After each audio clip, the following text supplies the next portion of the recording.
British colonial rule is not called the Christian invasion, but Turkic colonial rule is called Islamic invasion. Have you guys ever thought about this? It's very mischievous if you actually think about it.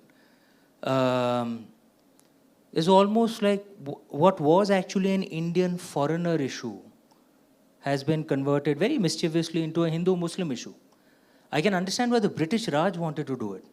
Why did our own historians continue with this post-1947? Ahmad Faiz, for example, has written in the time of the Temurids. Those are the rulers we call Mughals. They didn't call themselves Mughals. They called themselves Temurids. In Agra, Indian Muslims weren't allowed in. Some upper caste Hindus were allowed in, but Indian Muslims weren't allowed in. So Indian Muslims were as oppressed. And those guys were all foreigners, right? The Turks. I've spoken of this often, like even Bollywood movies add to the confusion, and you can't blame Bollywood people for it because they went to the same schools that we went to. They learned the history that we were taught.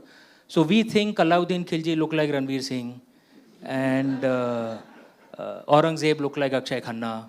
Not true, man. Okay. To us, they would have looked how we showed it in our trailer. To us, they would have looked Chinese, but they weren't Chinese. They were actually from the steppe lands of Central Asia.